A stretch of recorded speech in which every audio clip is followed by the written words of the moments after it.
Halo, selamat siang semuanya. Welcome back to Favorite Channel.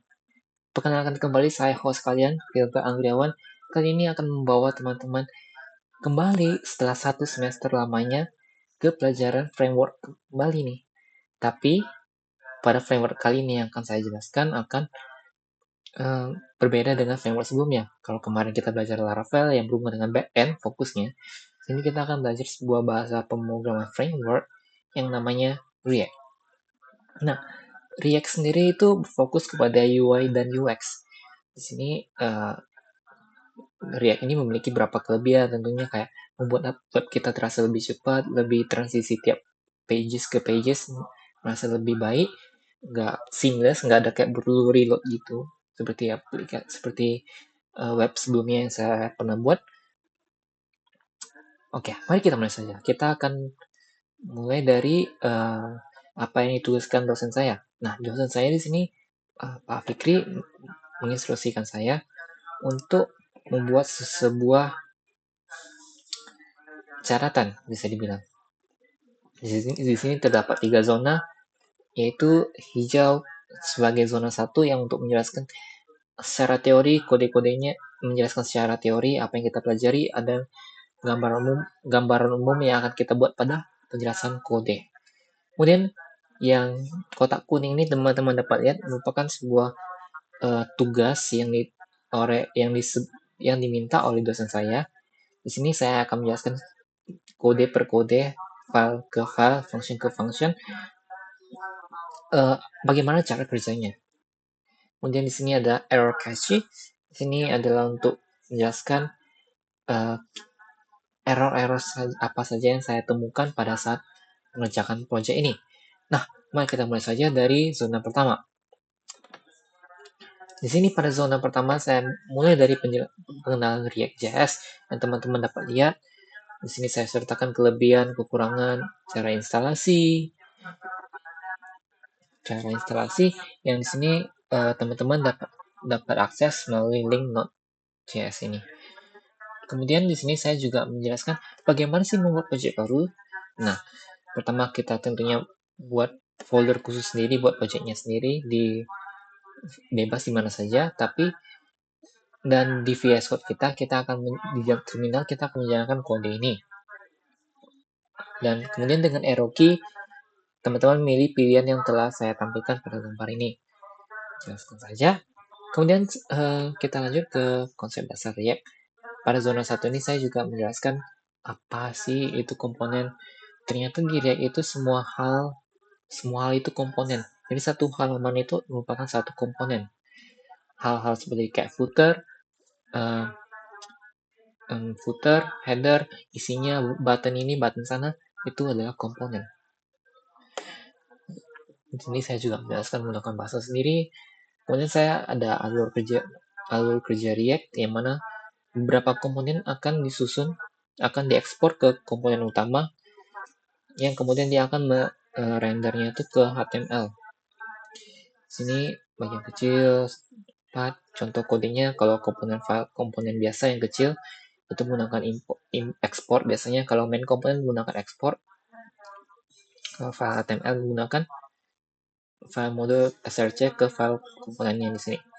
Di sini ada saya juga menjelaskan jenis-jenis komponen, yaitu pada parent child yang merupakan dimana komponen parent itu menggunakan kode seperti memanggil function di dalam kodenya. Di sini kode hello world memanggil anaknya yaitu goodbye dunia, yang nanti pas pada hasilnya akan menampilkan pesan sampai jumpa dunia setelah pesan selamat belajar ya. Yes. Kemudian komponen dengan JavaScript. Ini adalah sebuah komponen yang kita tentunya self-explanatory menggunakan JavaScript pada pembuatan function atau komponennya itu. Di sini pada contohnya kami menggunakan teks untuk uppercase dan lowercase untuk mengubah tulisan menjadi kayak capital semua atau kecil semua. Kemudian dengan props ini bisa dibilang kayak sebuah mengirim variabel kayak dari parent kita mengisi datanya, inputannya berapa, kemudian variabelnya itu akan dikirim lagi ke User card. Sini nanti user card setelah menerima datanya, dia akan menerima data dari parent atau si hello world. Dia akan menampilkan pesan-pesan seperti nama, name, tanggal. Kemudian sini ternyata ada dua cara, yaitu dengan ada dua hal yang perlu di note, yaitu parameternya saya menggunakan kurung biasa saja, props, tidak ada kurung kurawal di antaranya. Tadi ya saya dapat error di situ juga. Kemudian di sini pemanggilan di sini cara di komponen parentnya. Di sini kita dapat mengisi variabelnya dengan dua cara. Cara pertama dalam tagnya itu sendiri kita menuliskan nama variabelnya sama dengan nilai ini, nilai itu. Itu cara satu. Cara duanya kita akan membuat sebuah objek yang akan menampung nilai variabel tersebut, yang kemudian pada tag komponen yang berpropnya itu kita tinggal panggil nama variabelnya saja. Kemudian ada nama nested component. Kalau nested component ini kayak cuman bisa dibilang komponen di dalam komponen, berbeda dengan parent dan child. Kalau nested component ini bisa dibilang kayak tag include yang pernah kita belajar pada Laravel. Di sini setelah kita membuat biodata mahasiswa 2026, isi dari komponen sini akan diletakkan di antaranya ini. Bisa dibilang ini adalah headernya, ini adalah footernya. Dan isinya akan diletakkan di antara itu. Kemudian memasukkan images, tentunya kita harus membuat folder images di dalam folder public. Yang kemudian dalam folder images kita letaklah file-file fotonya. Di sini seperti biasa kita menggunakan image src. Dan di sini ada hal-hal yang perlu di note. Komponen hanya memiliki satu div. Jadi hanya boleh ini, nggak boleh div, habis itu div lagi di sini. Nah, ini error. Tapi div dalam div sebenarnya bisa. Ini karena di main ya. Nah, di sini kalau saya buat div yang sejajar, dia pasti error. Maksudnya dia nggak akan menampilkan apa-apa, dianya tuh akan mengembalikan div yang pertama ini. Tapi kalau saya buat seperti ini bisa. Jadi div-nya tuh nggak bolehnya tuh sejajar aja, nggak boleh sejajar, itu intinya. Kemudian pembuatan nama ini nggak boleh di huruf yang benar harusnya menggunakan huruf kapital tiap awal kata. Gunakan nama komponen, jika propnya panjang kita kebawahkan. Nah, lanjut ke zona kedua. Zona kedua di sini saya membuat sebuah kode mengenai biodata diri. Di sini saya akan melampirkan kode-kodenya. Yang pertama adalah bagian parent. Pada bagian parent sini kita berfungsi untuk menampilkan kode komponen-komponen lain yang telah kita buat. Di sini saya memanggil komponen foto profil, pendidikan, usia, KTM, hobi, dan status. Ciri khasnya utamanya itu adanya kata-kata di function atau komponen itu ada kata export. Itu ciri-ciri dari parent. Kemudian ada komponen child sendiri. Komponen child berbeda dengan parent yang dia cuman adanya function, nama fungsinya.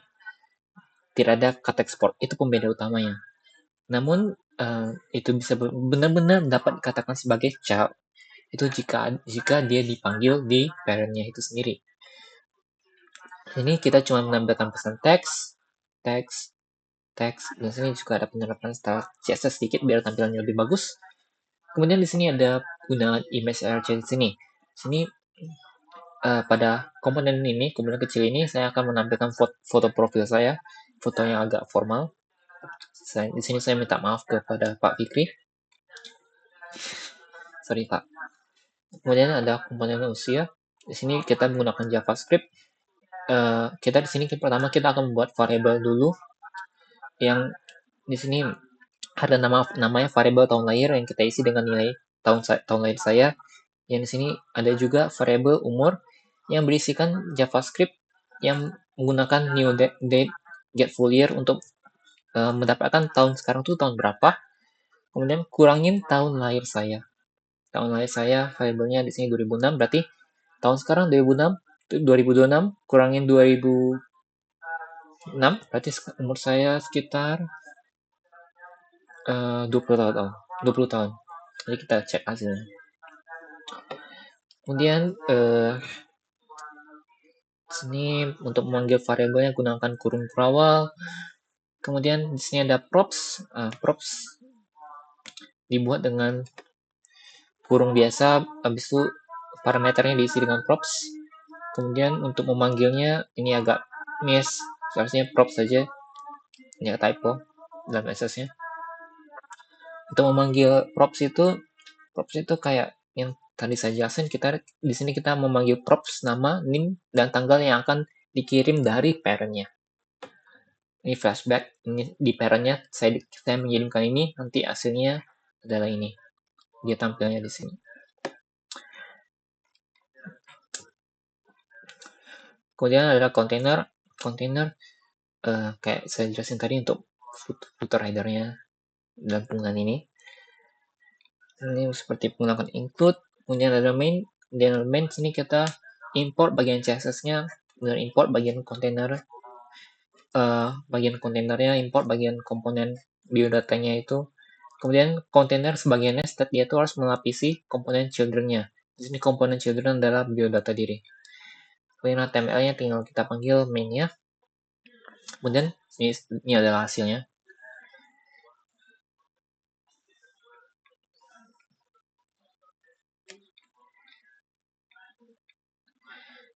Kemudian saya akan menjelaskan secara project ke GitHub. Ini prosesnya sama seperti kayak VS Code kita yang lama. Kemudian ada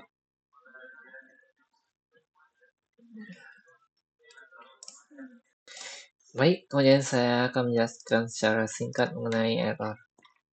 Zona 3 error. Di sini zona 3, di sini saya memiliki ada beberapa error. Yang pertama zona error cache, karena di sini saya errornya walaupun semuanya benar, dia masih menjalankan kode yang lama atau sistem membaca kode yang lama, sehingga walaupun kode yang berjalan dengan baik, sini hello world, ini yang tujuan saya, dia tetap masih adanya error, nggak tahu kenapa. Tapi di sini saya memiliki solusi yang caranya ya pergi ke task manager dan kemudian step cari VS Code, kemudian cari end task-nya. Dan harusnya sudah fix sih. Tadi saya coba udah fix. Kemudian ada masalah export import. Kalau export import di sini ada dua jenis perbedaan. Ini saya rupanya ada dua jenis, yang mana ada namanya export function sama export default. Kalau export function dia ekspor pakai function aja, nggak dia sebenarnya export default sama function tidak memiliki perbedaan yang mencolok kali. Dia fungsinya sama, bisa dibilang, tapi kalau default dia tuh menandakan codingnya itu lebih penting gitu. Sedangkan kalau secara codingan, kalau export function dia cuma pakai export function, dan saat dia diimport, saat memanggil nama komponennya, kita pakai kurung kurawal. Berbeda dengan kode ini saya, di sini saya menggunakan export default, tapi setelah saya export, dia untuk mengimpornya kita tinggal panggil namanya saja. Oke, kita lanjut ke sini, location file export. Ini location file export ke teman-teman untuk kalau dalam React, penulisan yang benar itu adalah semuanya itu menggunakan kurung ke kanan, miring kanan. Jadi itu dari otomatisasikan. Tapi jadi pas saat kita import kita menggunakan kurung ini, kita salah. Kita harusnya menggunakan kurung ke kanan. Dia ada catatan saya buat saya sendiri. Kalau kurang ke sana untuk web, CSS dan URL, sedangkan ini untuk akses Windows dan komputer. Tetapi kalau pas image search ya, kita tetap menggunakan ini. Emang banyak exception-nya, itu agak membingungkan. Mungkin sekilas dari zona 3, kemudian saya akan menjelaskan, saya akan mendemokan aplikasi saya sendiri. Di sini sama untuk kalau React, kita untuk menjalankan servernya, kita gunakan namanya npm run dev. Ini saya Ctrl C dulu. npm run dev, kemudian yang saya merender tugas codingan zona 2 saya di laporan 1. Ini kita akses saja. Nah, jadi di sini kita tulis laporan 1. Ini hasil kerja saya, biodata mahasiswa. Ini hasilnya agak scuff. Ini bagian KTM, di sini data dari sini kita tembak ke sini. Oke, bilang lumayan rapi lah. Di sini dengan on order list, di sini dengan ini dan ini adalah hasil dari nested komponennya. Dan saya masih hidup, tentu saya nggak tahu kenapa ke kanan, tapi masih oke lah ya. Dan fotonya ya, maaf Pak, itu secara demo. Dan enggak, saya mungkin punya satu hal menarik, dimana jika saya misalnya menggunakan anak nakal, dia pas kita langsung ke web, langsung kita nggak perlu refresh gitu. Nah, kemudian saya akan mendemokan error yang terjadi. Nah, error pertama yaitu error cache. Di sini misalkan saya menamakannya rename filenya itu menjadi harusnya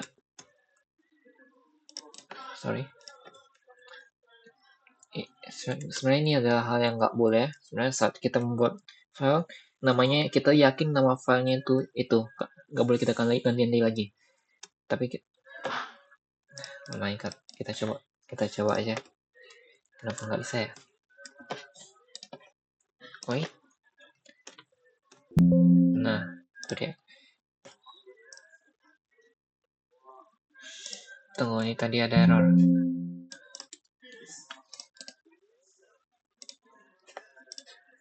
Saya coba buat lagi lah ya.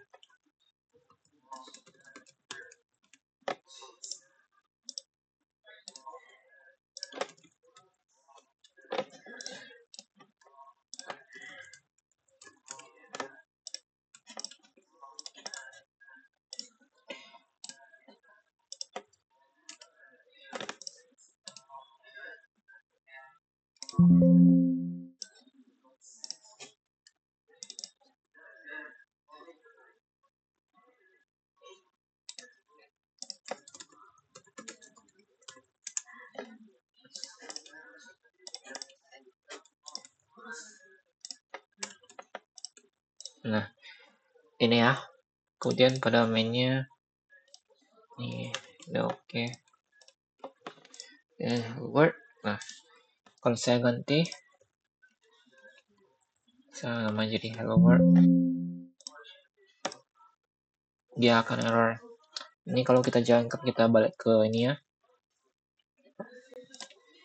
Ini namanya main, nggak ada tampil apa-apa. Tapi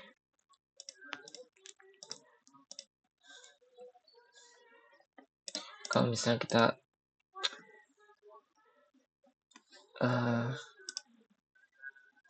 perbaiki ini ya, saya ini ya,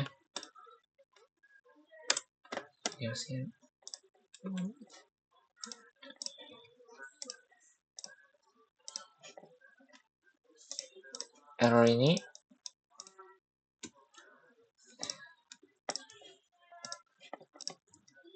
cara perbaikinya saya ini tadi beda ya hasilnya.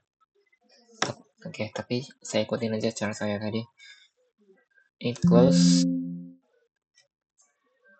yes, coba delete. task manager, habis itu end task, VS Code, visual.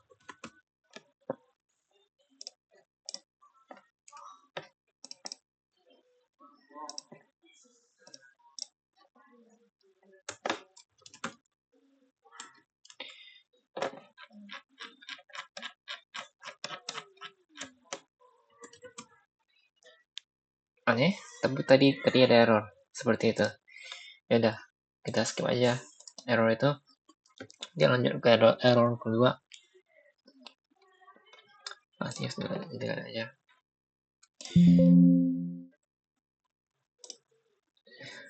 Next.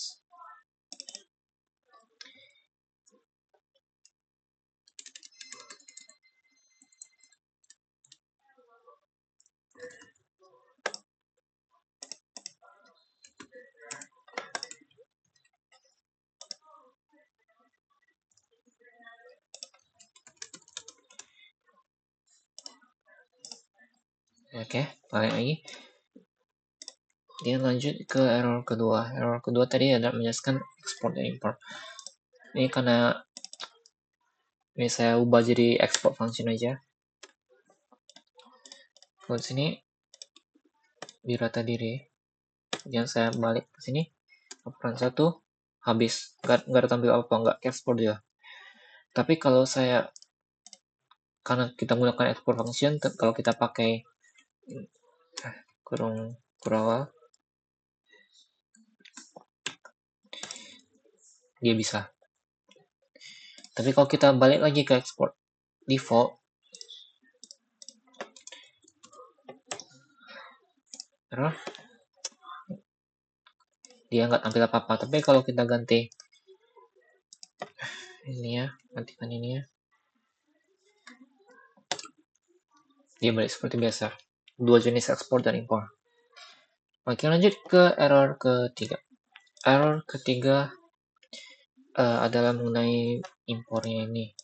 Import ini, cara kita mengetahuinya, ini kan failed to resolve import. Kalau import yang benar, kita bukan menggunakan ini, kita menggunakan ini. Nah, mungkin itu saja sekian dari codingan saya singkat. Ini agak panjang penjelasannya, lebih panjang dari yang lalu. Tapi saya harap ini dapat membantu teman-teman semua dalam journey teman-teman dalam pengerjaan pemrograman framework. Oke, cukup sampai di sini. Selamat siang, sampai jumpa.